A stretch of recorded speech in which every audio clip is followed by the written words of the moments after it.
Bom, vamos lá, pessoal. Boa tarde a todos.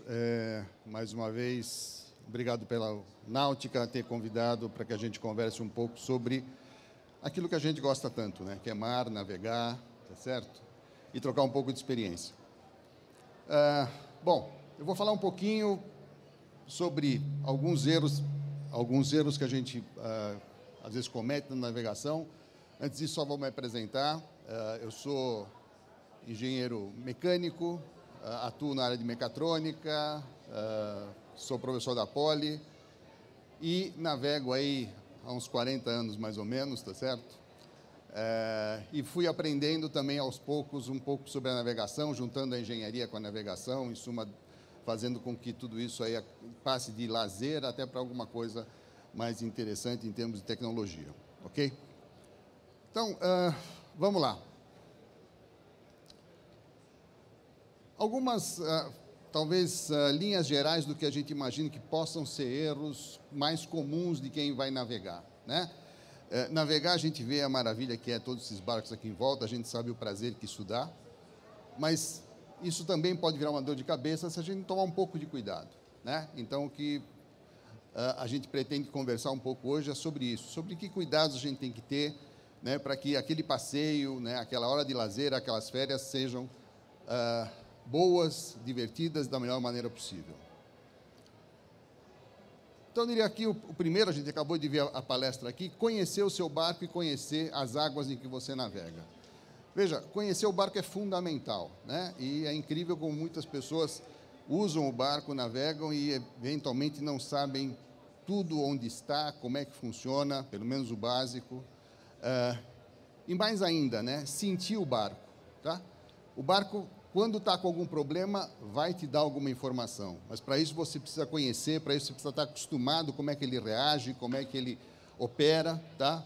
Até para poder detectar isso durante um passeio.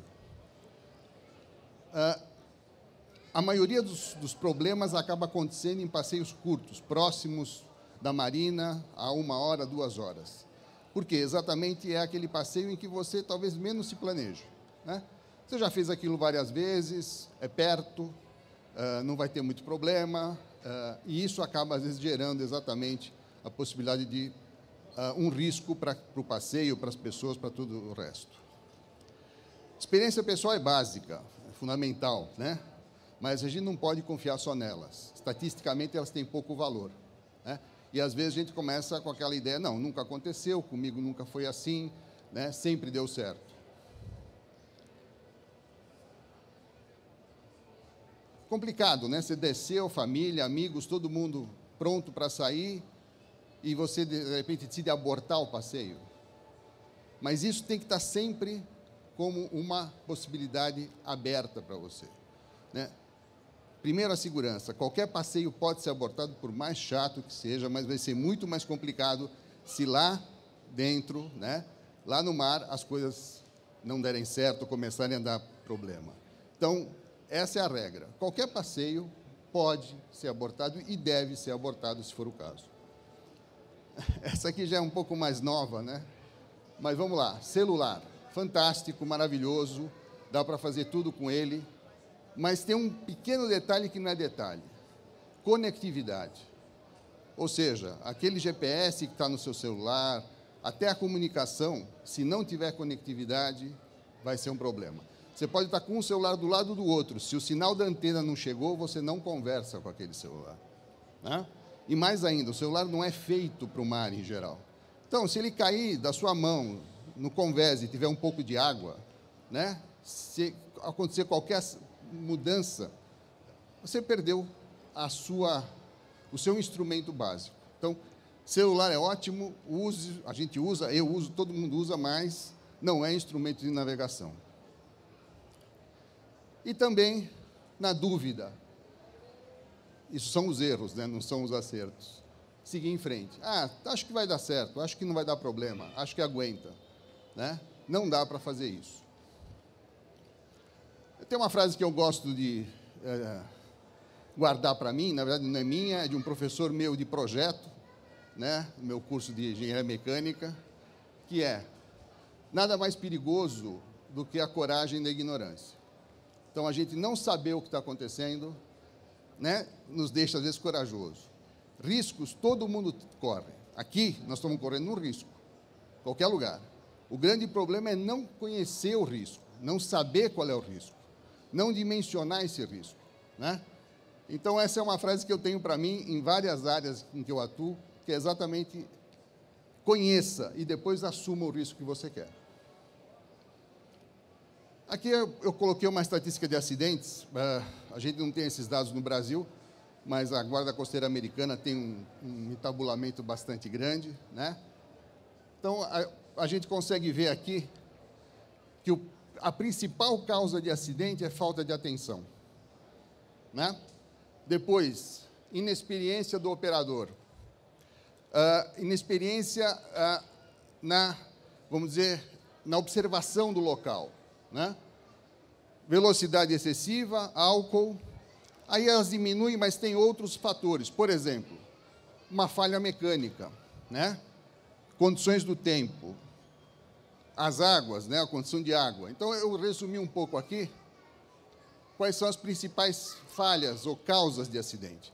Desatenção do piloto, falta de experiência, falta de observação, excesso de velocidade, falha de equipamento, violação de norma, né? Não vou nem falar, quer dizer, norma de navegação a gente tem que saber o tempo todo, mas às vezes acontece isso, né? Está uma boia verde e uma vermelha, eu passo por onde? Né? Certo? Essas dúvidas a gente não pode ter. Uso de álcool, claro, nem vou falar isso, mas é uma das causas detectadas. Condições do tempo, né? Aí eu pensei o seguinte: vamos pensar, a gente vai começar a preparar a viagem. Qual é o primeiro item que eu vou olhar? Bom, não dá para dizer qual é o primeiro, mas um dos itens básicos: combustível. Qualidade, né? Óbvio. Eu não vou economizar agora num tipo de gasolina ou em diesel, né? Se bem que a maioria das marinas boas já tem só combustível premium, né? Uma viagem de barco, uma viagem de lazer. Estado do tanque. Se tiver alguma dúvida, veja, é o fundo do tanque que vai ter problema. Então, antes de viajar, uma semana antes, vai lá, tira uma amostra, uma bomba, olha o estado do combustível, né? Qual é o grande problema do combustível estar muito tempo no tanque? São dois. Primeiro, condensação de umidade dentro do tanque, que acaba indo para o combustível. Segundo, combinação do combustível com oxigênio. Essa é menos séria, em geral. O ideal seria a gente ter o tanque sempre cheio, com o mínimo de ar possível dentro dele, né? Mas é claro que a gente não consegue fazer isso. Então, sempre tomar um pouco de cuidado com isso. Claro que a quantidade, e aí, é aquela regra do 1/3, né? Tá certo? A regra do 1/3 todo mundo conhece, mas sempre a gente pode recordá-la, ou seja, 1/3 para a ida, 1/3 para a volta e 1/3 por segurança, né? Basicamente isso. Energia elétrica. Bom, a gente está falando de bateria, né? Todo mundo que tem barco já chegou na hora de sair, a bateria já não está aquela maravilha. O marinheiro falou que carregou, mas não carregou, deu problema, ele não sabe o que aconteceu, e ela não está boa, tá? Um voltímetro é sempre importante no barco, a gente consegue avaliar a bateria pelo voltímetro, não exatamente, mas é uma boa avaliação, tá? Então, aqui a gente tem, mais ou menos, uma relação entre a leitura da voltagem na bateria e a carga que ela vai ter. Tomar um certo cuidado, porque a bateria dá uma partida até que boa no motor, não quer dizer que ela está bem carregada. Uma bateria com 30%, 40% de carga consegue dar uma partida boa. O problema é que ela não consegue dar várias, né? E outra coisa que a gente tem que notar é que duração média de bateria vai estar em torno de 3 anos, né? Então, deu 3 anos, se prepara, vamos fazer uma troca, vamos investir numa bateria boa, né, de preferência náutica, tá? Que tenha uma construção, inclusive, que seja apropriada para o uso náutico. Salvatagem e segurança, claro, obrigatória eu nem vou discutir, porque a gente tem que ter, mas, veja, colete salva-vidas especial. Na obrigatória tem lá coletes tamanho grande para todo mundo, mas você vai ter criança a bordo, você vai ter uma pessoa de idade, você vai ter uma pessoa, talvez, obesa, tá certo? Então, você tem que ver a tua especificidade para isso, né? Kit de primeiros socorros, dependendo do tamanho do seu barco, da condição de navegação, não é exigido. Mas será que não vale a pena ter? Você está numa situação em que o socorro, de fato, né, profissional, pode estar 1, 2 horas, pelo menos, de onde você está.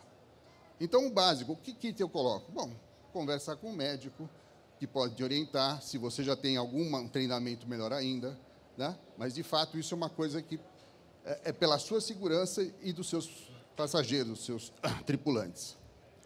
Bomba de porão. Esse bichinho, todo mundo esquece dele, está lá no fundo, mas é fundamental para a sua segurança, né? Até porque é o que mais sofre com uma manutenção não muito, vamos dizer assim, cuidadosa. Todo mundo sabe o que é a cara de uma bomba de porão, né? O importante é o seguinte, aqui embaixo, essa área preta, é a área que ela vai sugar a água, tá? Essa área, se estiver obstruída por pedaço de estopa, sujeira, vai inutilizar praticamente a bomba, né? Além disso, a gente tem que tomar um certo cuidado com o dimensionamento da bomba. Então, é normal a pessoa olhar e falar, essa é uma bomba para, nesse caso, 4.700 galões por hora. Nossa, é uma maravilha. Isso é o dado nominal, né? O que acontece? A hora que você instala a sua bomba de porão, já tem uma pequena perda pela fiação, ou seja, já não chegam, talvez, os 12 volts nela, chega um pouco menos. Isso já faz cair a potência. A altura da saída da água é obrigatório, claro que ela vai estar bem acima da linha d'água.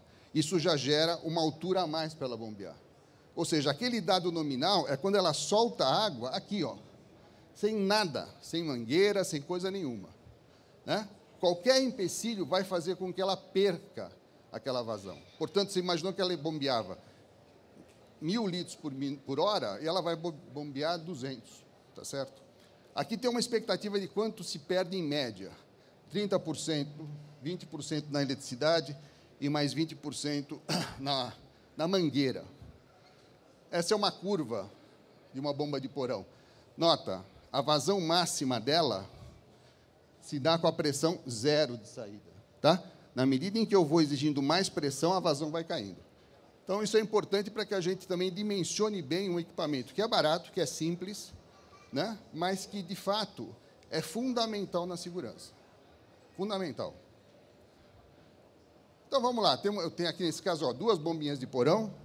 Esses são os 2 automáticos, são as chaves de nível que abrem na hora que tiver água, tá? O que eu tenho que fazer? Basicamente, testar, ligando, movimentando com a mão esses 2 automáticos e ver se a bomba está respondendo. Eu vou imaginar que ela já foi bem dimensionada em termos de capacidade para o teu barco, tá? Mas esse automático aqui é exatamente quem mais falha, né? A bomba está aí, está bonitinha, está limpa, mas o automático é uma chave elétrica, tá? E ela pode falhar, pode oxidar, pode ter problemas, e você não vai ter como acionar, não vai perceber a necessidade, até se você estiver navegando. Aproveitando aqui, ó, registros que estão no fundo do casco. Sempre movimentar esse registro, tá? Nesse caso ele está fechado, mas sempre lembrar de movimentar, tá? Porque com o tempo ele acaba travando, e de repente você vai precisar acionar e não vai conseguir, tá? Então, lembrar que já que você foi mexer no fundo do casco, vamos dar uma olhada nos registros, como é que eles estão. Aqui eu fiz uma continha rápida, né? Uma bomba de 600 galões por minuto, que dá... Aqui, essa conversão é fácil, multiplica por 4 e tira 10%, que dá vazão em litros, tá? Nominal dela, 2.160 litros por hora. O que a gente vai esperar que ela bombeie de fato? Uns 650 litros por hora, tá? Ou seja, se por algum acaso estourou uma mangueira do tanque de água do barco, toda ela vazou para o porão, tomei algumas ondas, foram todas parar no porão, 200 litros de água, que é bastante, né? E faz diferença, ela vai demorar uns 19 minutos para poder esgotar. Pode ser um tempo até exagerado, excessivo, se tiver numa emergência, tá? Por isso eu digo, vamos superdimensionar a bomba de porão. Balsa. Na maioria dos casos, às vezes, nem ela é obrigatória, desculpe, mas vale a pena ter. É uma segurança a mais que você vai ter. VHF portátil, a mesma coisa. Não é obrigatório, né? Mas é uma forma importante de você se comunicar, inclusive uma redundância em relação ao rádio do barco. Facho home, dispositivo sonoro, buzina de mão, portátil, tudo isso, volto a dizer, pode não ser obrigatório para o teu barco ou para a tua forma de navegação, mas é importante para a tua segurança. Os equipamentos. Você tem salva-vidas, as pessoas sabem colocar o salva-vidas no seu barco? Quanto tempo elas vão demorar para colocar? Onde é que estão os salva-vidas? Só você que sabe? Estão lá enfiados embaixo do banco, né? Onde ninguém consegue acessar? Homem ao mar, né? O MOB em inglês. O que acontece se alguém cair? Qual é a manobra básica? Tem alguém designado para ficar de vigia, para não perder a posição da pessoa que está na água? Que tal treinar, pegar, jogar um salva-vidas, tá certo? E ver quanto tempo você demora para resgatar aquele salva-vidas. Você, inclusive, né, pilotando o seu barco, ou quem estiver pilotando. Então, isso é prevenir uma ocorrência que na hora vai ficar complicada de decidir. A mesma coisa a manobra, né? Você saiu com a sua família e os amigos, você está pilotando. Suponha que você tem alguma disposição. Quem manobra o barco? Quem tem noção alguém tem que estar habilitado, melhor ainda, mas pelo menos ter capacidade de fazer a manobra básica, até parar o barco, até colocar no neutro, né? Isso é importante. Então, dentro daquele passeio, designar alguém, não adianta ser assim, olha, alguém faz isso. Não, aquela pessoa vai fazer isso. Ótimo se for alguém que já faz há mais tempo e ótimo ainda se for tiver habilitação. Os extintores também são obrigatórios, mas, por exemplo, a Marinha não diz para você aonde você tem que colocar o extintor. Adianta ter um extintor dentro da casa de máquinas, onde é o lugar mais perigoso? Pouco provável que adiante. Se o incêndio estiver lá, você abrir a tampa da casa de máquinas, vai piorar aquele incêndio. Fora, evidentemente, todo o calor que vai sair de lá. Então, ali, ou você tem um extintor, na minha opinião, automático, né? Que não é barato, né? Ou você tem uma solução, que eu até coloquei aqui, eu não tenho nenhum patrocínio da empresa, tá certo? Que é uma bola extintora. Vamos ver se roda. Matheus? Que é um equipamento bastante barato, que você deixa... A moça vai jogar a bola lá dentro agora. Então, a ideia é ter ele dentro do porão, ou uma coisa equivalente, automática. Tá? Comunicação. Você vai sair com o barco, testar o VHF, chama a Marina, chama quem estiver próximo, está me recebendo bem, como é que está chegando o sinal, tá? GPS, a mesma coisa, buzina, é fundamental na segurança, alguém está fazendo uma manobra aí, está vindo para cima de você, você não está sendo visto, pode ser uma lancha enorme, não está te vendo, né? Não adianta gritar, então a buzina tem que estar operacional. Luz de navegação, não, mas eu vou sair de dia, mas você sabe exatamente tudo que pode acontecer? É disso que a gente está falando, né? E aviso de saída. Toda marina é obrigada a fazer isso, mas nem todo mundo faz, né? Mesmo as boas, tá certo? Mesmo as mais conhecidas. Estou precisando mesmo, obrigado. Tá? Então, faça você mesmo. Se não tem ninguém lá, avise alguém. Estou saindo daqui, estou indo para o canal de Bertioga, pretendo voltar umas 5 da tarde. Tá? Tem alguém em terra sabendo o que está acontecendo. A singradura. Vamos lá, de novo, carta em papel, por segurança. Eu sei que está no seu GPS, está no celular, mas tem, e essa é obrigatória, tem que ter a cartinha. Qual a duração que você imagina para aquela singratura, a tua previsão de combustível, conhecer o barco, quanto você vai gastar, quanto o seu barco faz, em que velocidade ele vai estar. Tem estação de terra com rádio no caminho, quais são? Conhecer, preparar tudo isso, né? Previsão do tempo. Aí nós temos que tomar um certo cuidado, inclusive, né? Por quê? Você olha lá, a previsão do tempo diz que vai chover 5 milímetros, né, na região que você está. Ok, 5 milímetros é nada de chuva, tá? Mas nós estamos no verão. E o que a previsão te dá é uma média para aquela região toda. Você pode estar num lugar que vão chover dos 20 milímetros ou 30 e na outra não vai chover nada. Então, de novo, tomar um certo cuidado com isso e estar preparado se, de fato, você estiver bem naquela região onde a chuva vai desabar. Ondas. Aí eu até alonguei um pouco mais. Primeiro, né, qualquer previsão de ondulação em que a altura máxima das ondas seja próxima de 30% do tamanho do seu barco, é extremamente perigosa para o seu barco já. Já é a condição de dizer não vai sair, tá certo? Na previsão de ondas se usa essa sigla SWH, que é a altura significativa das ondas. Como é que ela é calculada? A gente precisa saber também. Não adianta usar um dado que a gente não conhece. é a média de 1/3 das ondas mais altas. Média. Tá? E é estatístico, as ondas variam ao longo do dia o tempo todo.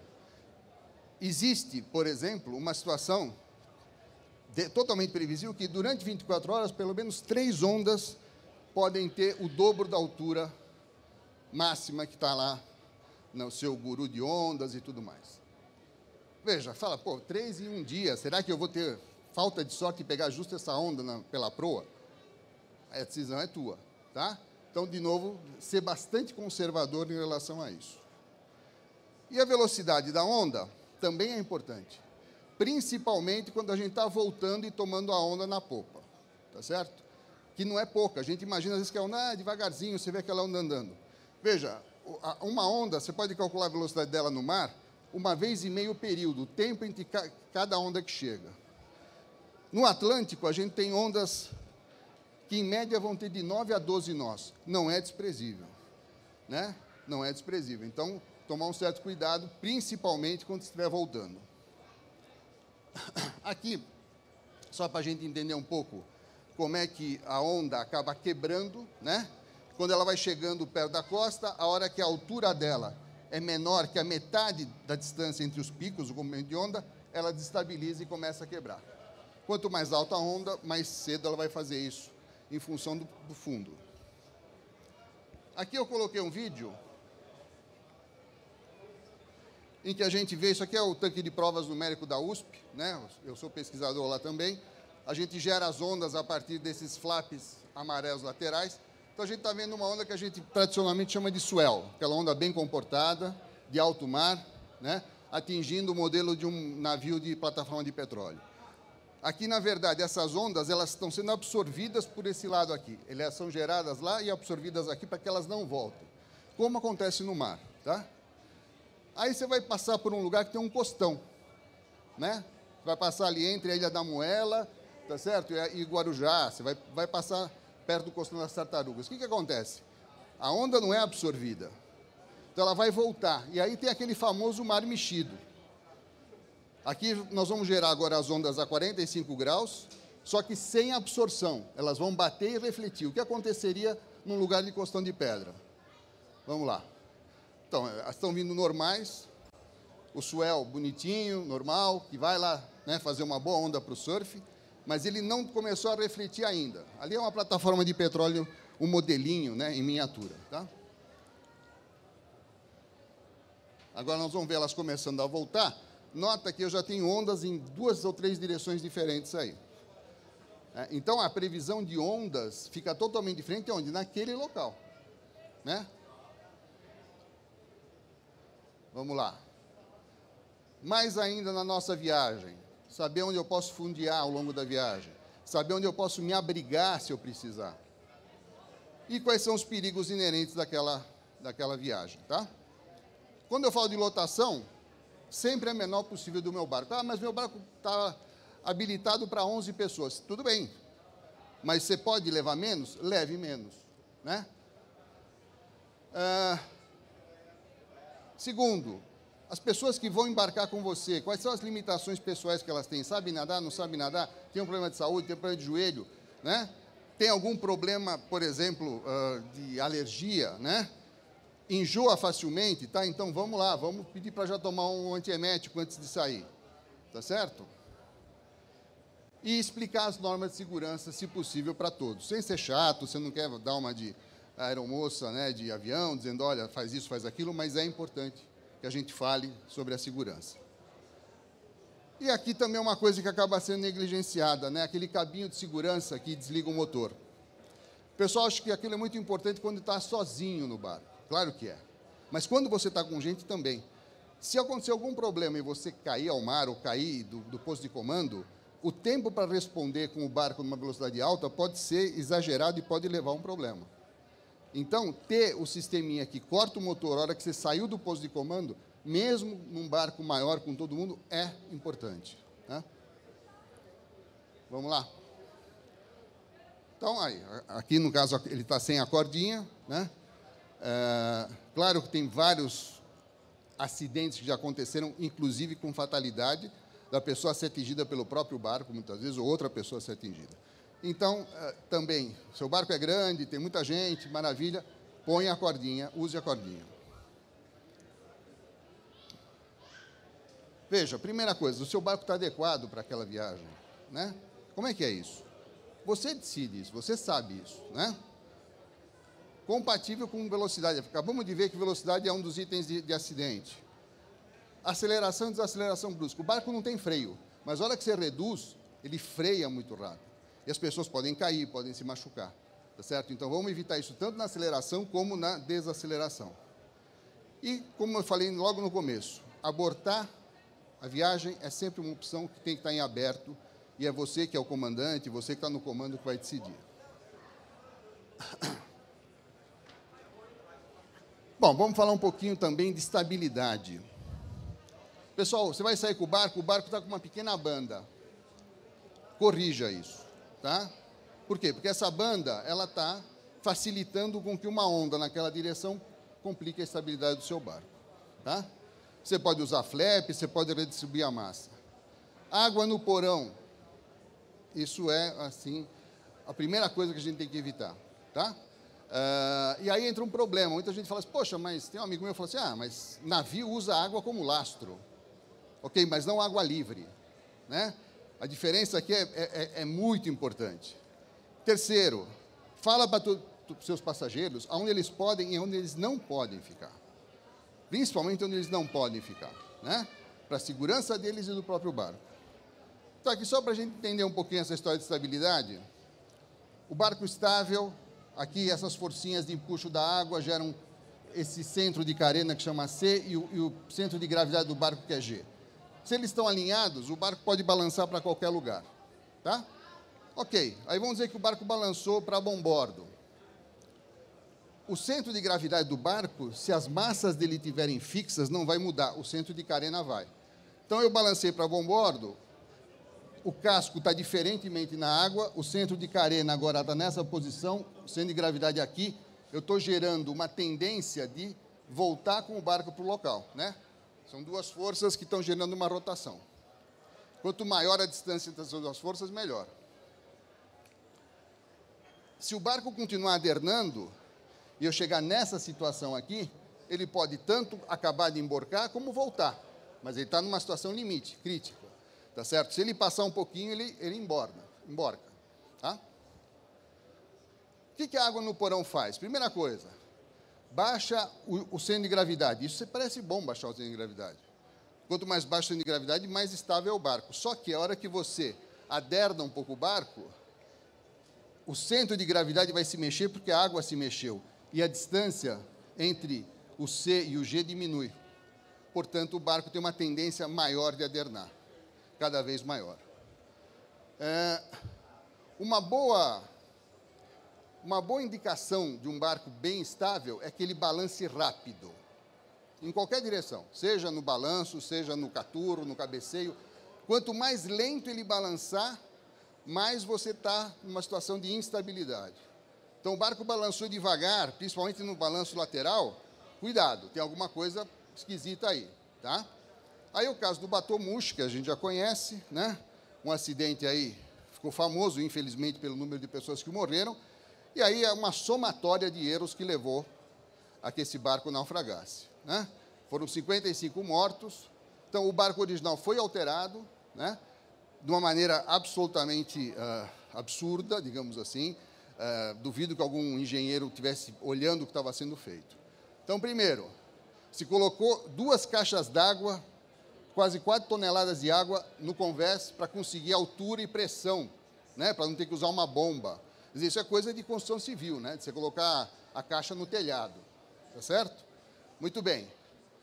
Aí, 2 vezes mais lotação que o permitido, né? Final de ano, né, Réveillon. Trocaram o piso de madeira do convés por concreto. Fizeram um piso de concreto, devem ter queimado o concreto, chamaram um pedreiro para trabalhar no barco, maravilha, né? E assim, né, economiza. As escotilhas foram trocadas por escotilhas não estanques, janelinhas mais baratas, e, por fim, as bombas de porão estavam absolutamente inadequadas. Então, você juntou tudo isso com o quê? 140 pessoas aqui em cima, uma massa gigantesca se movendo para a borda para ver ali os fogos, e o barco adernou, emborcou, e foi a tragédia que foi. Então, se eu quero melhorar a estabilidade do barco, o que eu tenho que fazer? Evitar ao máximo as massas livres no barco. Passageiro, convidado é massa livre, então por isso você tem que dizer onde ele tem que ficar. Tá? Todo mundo corre para ver a tartaruga, para o mesmo bordo, que maravilha, né? E lá vai o barco adernando para aquele lado.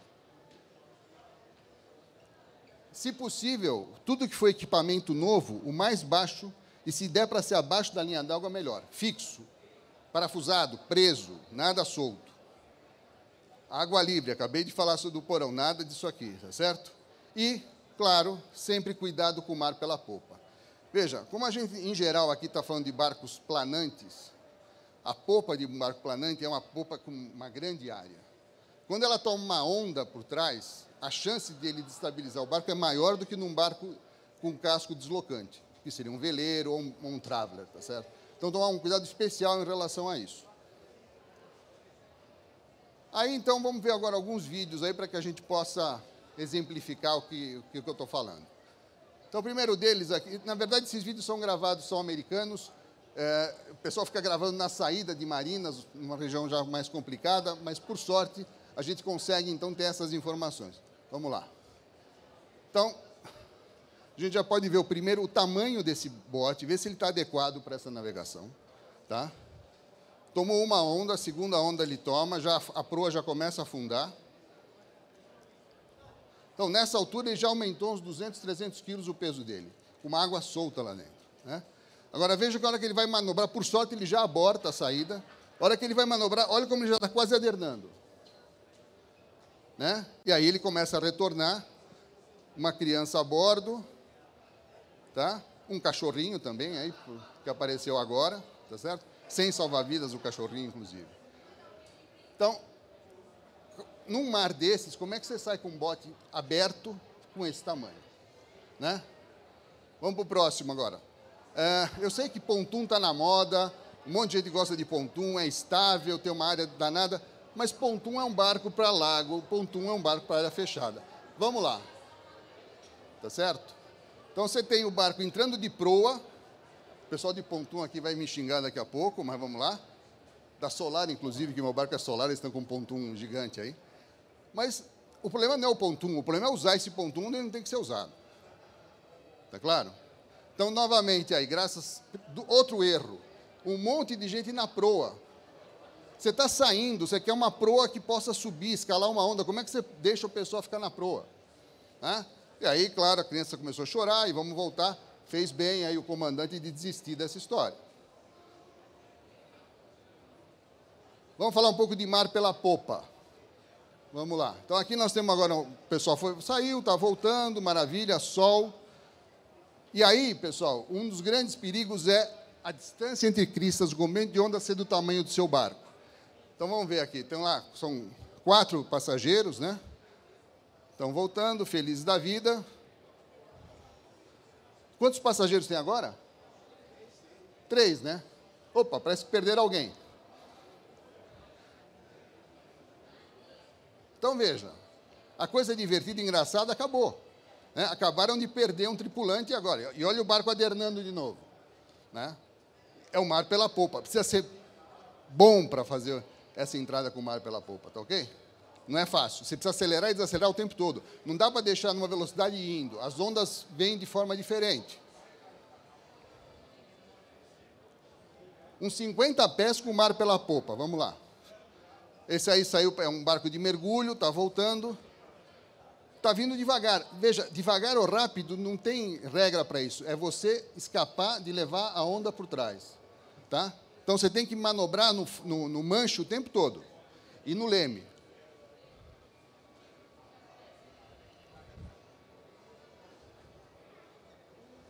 Legal, né? Tá certo? Umas 50 pés. Não é dizer que o barco é pequeno.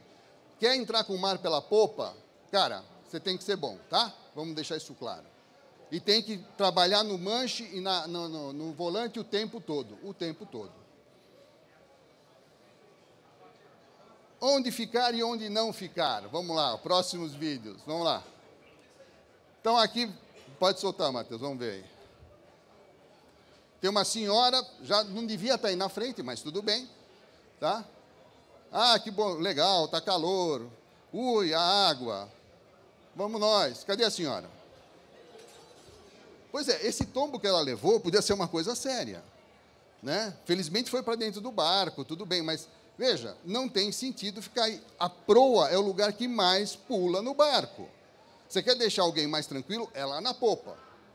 Tá claro? Então, é isso que a gente está falando, né? Quem é que define isso? O comandante. Você não vai sentar aí, você vai sentar lá atrás. Veja, americano adora proa aberta, tá? Então, já começa por aí. Se você for olhar a estatística de acidentes, a maioria dos acidentes, por tipo de barco, é proa aberta. Proa aberta é legal, tem mais espaço, tal, mas tem que saber usar. Vamos lá para o próximo. Esse também é bem legal. Agora voou alguma coisa da menina. Agora voou a menina. Tá? Agora é importante a gente saber o que é o mais importante para ser resgatado nos dias de hoje. Isso que é a lição. Por sorte, tem um cara com jet aqui perto, né? Veja, imagina uma lancha vindo atrás, o perigo que isso é. Agora, vamos lá, o que ela consegue resgatar? O celular dela, certo?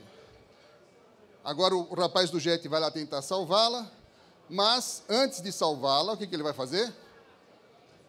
Guardar o celular, tá certo? Ou seja, isso é a parte... Antigamente, você falava mulheres, crianças primeiro, então agora é celulares primeiro, crianças, mulheres e por aí vai. Tá certo? Agora ele vai tentar ver se resgata. As imagens estão gravadas, vai dar para publicar, mesmo que seja póstumo, né? Mas está lá, tentando resgatar. Veja, o que essa pessoa está fazendo na proa, deitada, numa saída dessa? É uma loucura. Eu não conheço no Brasil nenhuma barra de saída de marina, de lazer, que seja desse jeito. Mas os caras têm lá, e vamos lá. Tá? Lotação. Vamos lá. Oh, cabe mais um. Ah, chegou um amigo, põe no barco. Então, vamos embora. Então, aqui a gente tem, nesse primeiro barco, 11 pessoas dentro.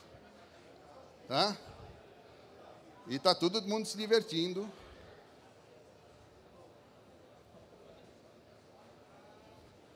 Mais um pouco de água dentro, mais um pouco.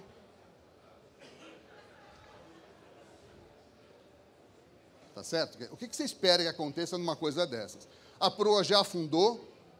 Está vendo a proa bem baixa? Se ele continuar, ele vai levar esse barco para o fundo.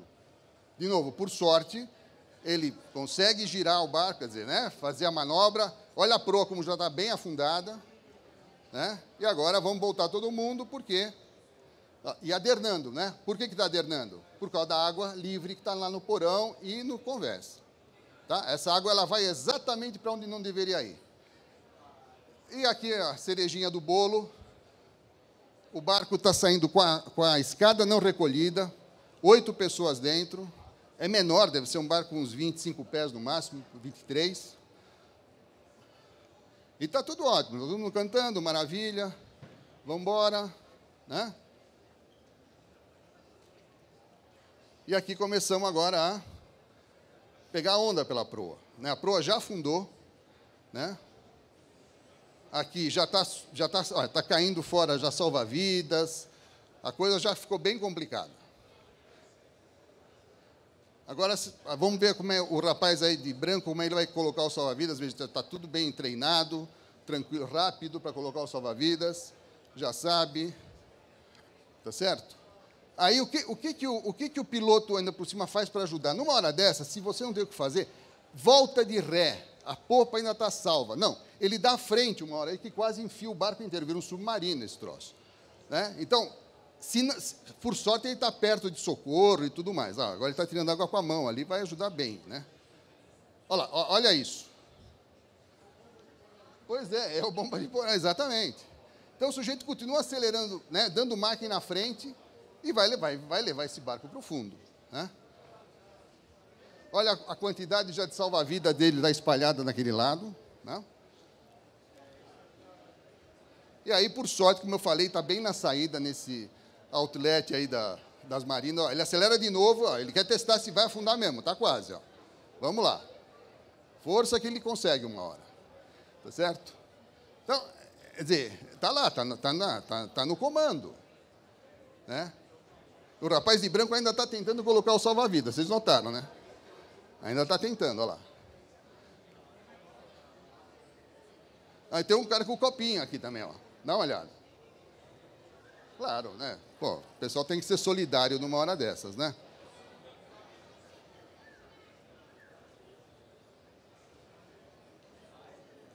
Bom, já tem o socorro, todo mundo sobreviveu, claro, ainda bem, mas o barco, obviamente, vai ficar aí perdido, né?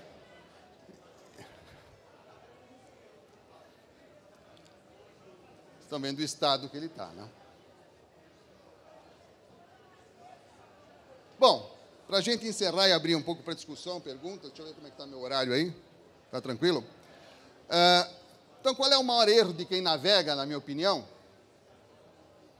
É navegar pouco, tá? Então, naveguem mais, usem o barco, tá certo? Comprem barcos aí, o pessoal do salão ficar feliz, inclusive, tá certo? Mas esse é um fato.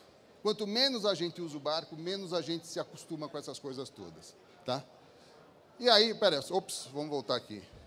Solta esse videozinho só para o pessoal se acalmar um pouco, para não dizer que é só desgraça que a gente fica mostrando aqui. Pessoal, navegar é uma delícia, vocês estão aqui por isso, porque vocês gostam, como eu, mas os cuidados são que vão fazer, né?